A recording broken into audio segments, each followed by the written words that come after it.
Um, Another one I want to get to is, so since he mentioned it in the beginning of the podcast, that we host a D&D podcast. What were your origins on D&D and how you got into it? I think I briefly know, but let's just recover it because I think it'd be cool.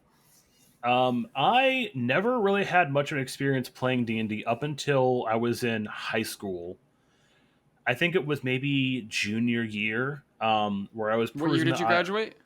2010 because I'm old, So that means it would have been like oh '08, 08, oh 08. 08, '07, somewhere around there. Okay. I was perusing my high school library where we used to play Magic and whatnot because I'm a big nerd. I play card games. That's okay. And I remember coming across the monster manual for Dungeons and Dragons 3.5, and I was Okay. like, "What is this?" And Hmm. I found they had all three books, all three core books that you need to play D&D.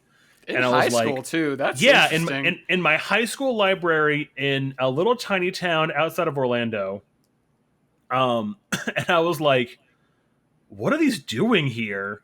Can we have these? You can't have fun books inside a high school library." And Right? so I checked them out and I read them and I was like, this is actually kind of cool. And so I managed to convince some of my friends to play. How And we, many?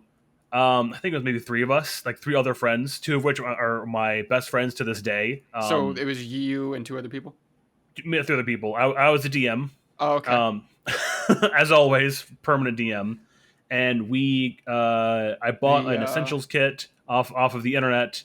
It's the Um, unforgiving job or whatever. No, somebody I relate it to people that review speed runs and stuff. Thankless job. Being the DM is a thankless job. But it's cool I because think I think it I would depends on your play group. sure, but like I think it's always kind of like There's I actually always can't more comment on work. this. There's more work being a DM than most people realize there is. That's my biggest Yes, thing. unless you're one of those people who's really natural improvisation and on the fly decision making, which isn't a natural thing to anybody. Like that's something Right. that takes practice. So carry on. You were above amongst four people that all Yeah. got into it. We bought some essential kits, which gave us a little Poly 7 dice set, which I still have some of those dice to it to this day because Oh they're all yeah, mismatched weird colors. nice. And we played. We played in our high school library. We had a bunch of weird looks. People thought we were weird. It was Yeah, fine. Really enjoyed it. We were terrible at playing the game. I didn't know how to interpret how rules work, so like I we rolled leveled up. mismatched colors.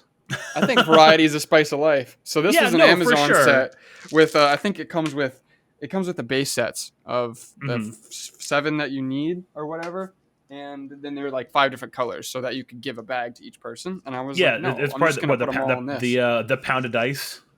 I don't know what it I was, know they but sell those where it's just a pound of dice. It's like a bunch of different Poly 7 sets all put together. But yeah, this it was was like one five or Poly six of 7 them. set of all different colors, and they're all just like solid colors. So like the D20 is orange, the D6 is green, You the remember D4 that? is. Oh my goodness. I know the D20 is orange. I still have like two of them for some reason, but like they're all different colors and they're not appealing colors, they're just colors. Yo, those probably have some soul, man. I would still use them. I think They I used know them their for. selves, they're Yeah. OG.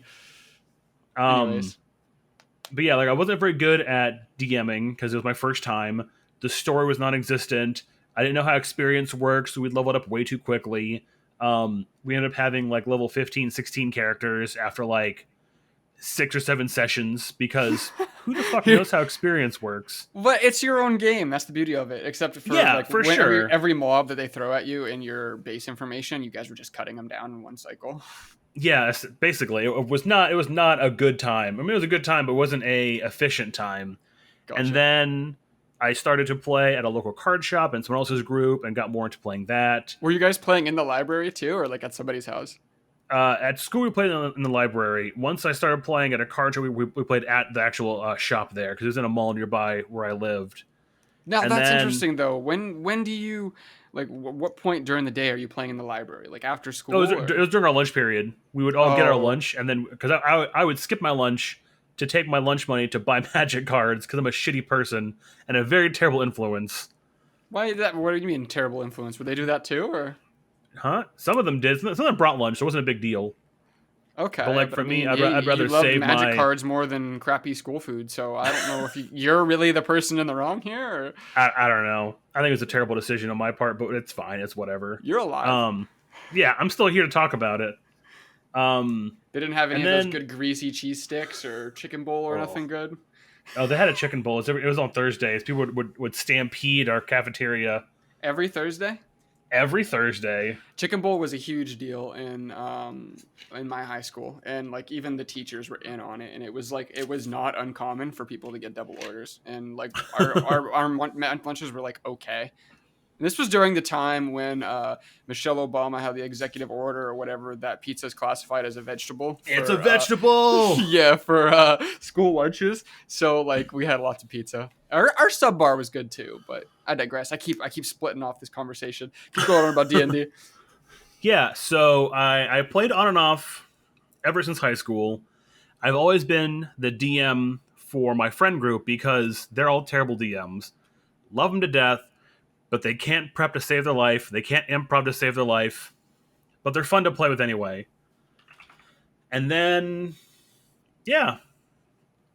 And then at one point in time, I wanted to start a D&D podcast, and I did. Yeah. So it was just 3.5. I started with 3.5, played that for a while. I did one single session of 4th edition and hated it, and never played it again. Okay. Why'd you hate it? Um, it was just easy. Like one of the biggest things about why people don't enjoy 4th edition is because every class can heal themselves. Combat doesn't seem intense enough, and everything got super rudimentary. Hmm. At least from what I remember. So I really did enjoy playing 4th edition. And then I So played the 5th edition once or twice, and I was like, all right, cool, this slaps. I like it. It's not as complex as playing 3.5, but not dumbed down like 4th edition. okay, yeah. So I don't know. I've heard a lot of people that talk about 3.5 as like 3.5 was like The um golden years. yeah, but it probably was for a lot of people like where they got started, like so For for sure. example, like Halo 3 is for most people like golden years, but so is Halo 2, like a lot of the pros say Halo 2 was the golden year because Hmm. that catapulted them, whereas like Halo 3 was the golden years for casual players and vice versa. I just had this conversation with Veffy that did you play the Gears series? I've played Gears 3, and I think I might play Gears 2 at some point. So what's interesting about that is I've played them all up until I think I played four. So it was gonna be Hmm. 1, 2, 3, Judgment, and then four. And I didn't play competitive until the second one, and then I got real serious about competitive in the third one. And Veffy was a YouTube content creator for League of Legends and Gears, and so one was like the catapult, like that was like where it started, like that's the golden, you know what I mean? Or like three is like the really good sequel, but he's playing five somewhat, and he like knows YouTubers that like recognize him, but they're like golden year like mecca is like the fourth game, which is like Hmm. not as good as the older ones, and they like have never played the first three. And like that concept is like so interesting to me because everybody just starts somewhere, and it depends on like the influxes. For a lot of people, probably five is going to be when there's a seventh edition. Five is going to be the golden era, probably because of like Critical Role. Like they've incredibly like catapulted this into the mainstream, Yeah, or for sort sure. of. I mean, I I think the just pandemic has helped it a lot too, but I just think that almost all D&D players can agree that anything before 3.5 is terrible. really, I have no recollection of any of that content. I've light they exposure along the way of like knowing about it, but never played it. I've only watched it. I have attempted to play, and I've read a lot of rule books for them, and it's rough. A lot of Really? the because it was game design still starting out.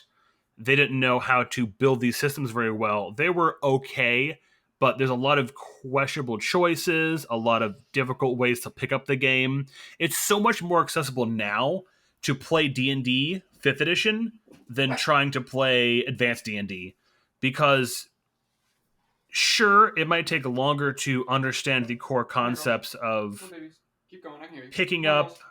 how to make a character, how to cast spells, what the action economy is in combat.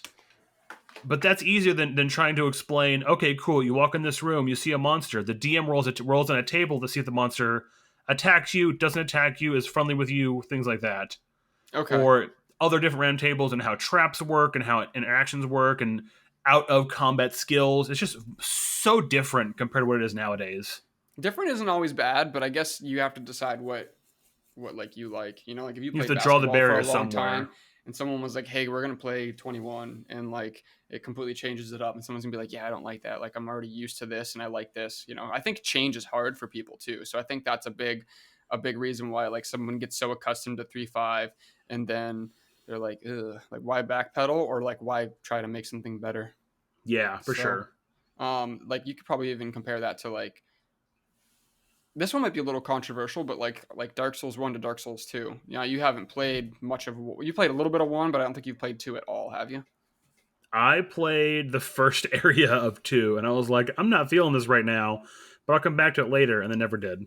Yeah, well they introduced a lot of mechanics at face value like from somebody who has like no idea or no context. They introduced a lot of mechanics that are like very uh they're just like not they're not very user friendly. So like Hmm. their ideas are really good, they were poorly executed. So someone had an analogy for those that are familiar with Dark Souls, and maybe they can hinge to this. So Dark Souls 1 had very simple mechanics perfectly executed. And then Dark Souls 3 had very simple mechanics executed even better. Whereas Dark Souls 2 had very complex ideas executed poorly. And so it makes for a very weird time. Like there's your health bar gets smaller the more you start to hollow, which is in concept is pretty cool, but like Dark Souls is just a very like figure it out kid kind of game. So Yeah, like it's a very lot of hands stuff off. they removed the frames and rolling to dodge. I'm sure you're aware of that. So they have it, but they reduced how many frames you get and they attached it to a stat. So you have to upgrade the stat to actually get more frames. And they did not tell you at all. The community had to figure it out. So like they did some things and you'd be like, yeah, well, I don't like that. Let's play 1 and 3 because I like those and I don't like change. And there's a bunch of other stuff too, but you're not incredibly educated on those two games, so I don't want to like spend too much time on that topic. But I think the process of like change between 3.5 to 5 or 3.5 to OG is probably not so much the step forward or backwards. I think people just get very set in their ways. For sure. Yeah, there are definitely some things that have aged well and not aged well going between editions here and there. I want to make it as accessible as possible for anyone to pick up and play Dungeons and Dragons. Yep. And trying to teach someone 3.5 versus 5th edition, there's a clear victor there. Okay. Sure, there might be some more obfuscated rules, or there might be some weird concepts that don't quite translate over from 3.5 to 5th edition, but you know what? Hmm. I'll take that. I'm fine with that. Now, do you think Unearthed Arcana? Do you consider that DLC or 5.5 edition? I consider Unearthed Arcana to essentially be homebrew content, Okay. unless it is officially posted or published by Wizard of the Coast in a book, a printed book. It's neat, but I don't want to run it. Which is the Like one that almost that nine was times out was of was 10. Eberron posted by Wizard? What's the Eberron was posted and then published, so they okay? posted some blips from it, and so what essentially what they're doing is it's like a beta release for a book. Okay. They'll release it as Unearthed Arcana. You can have your players play it out, test it, give feedback while they're still working on their end. So they'll take their work they're working on plus player feedback and roll that into the next book that comes out, essentially. Okay. So do you consider that DLC or 5.5? I I guess wouldn't say DLC. it's either one. It's like I said, it's like a beta release. Okay. It is an attempt at a five. Not because I wouldn't say adding new books to fifth edition doesn't make it 5.5. Okay. But Because like five for point example, like I'm a shifter. I think shifter was Eberron. right. And so like, but it's not necessarily a new thing. Yeah, it's Eberron. So is Yeah. it DLC because I'm technically something that wasn't prior in the book. So that's why I And asked this question. shifters are in the Ebron book, which is why I okayed Yeah, yeah, it. yeah. But I so wouldn't. I don't think that saying that adding different D&D books makes them DLC. mhm. Because at least for me, because I like playing homebrew worlds, I don't want to play in Ebron specifically. I want to take bits and pieces of what I like from different planes of existence and different content and make it into my own world. Yes, and I so don't that's want to. something that the experience do with um, D&D. And I was almost gonna say, well, why didn't you do that with four when you thought four was kind of like too simple? Okay, well everybody has healing. Well, why don't you have NPCs that have healing debuffs? You know, and maybe you could do that, but it's just too much extra. It's too much extra fat for you to deviate from like the original idea. So then, like, are you really playing D&D four, or are you just kind of playing your own world? You know, Yeah. Well, when it comes to like that part of thing, I don't want to actively go against what the game is based around. You know what I that's mean? fair. You don't want to get too Like, away from the original concept. yeah, and I don't want to be an antagonist to my players by saying, actually, no, fuck you, you can't heal at all, get fucked, nerd. Like, I want you still to have fun and enjoy the game while you're playing it. This So I is can't do fair. that kind of thing.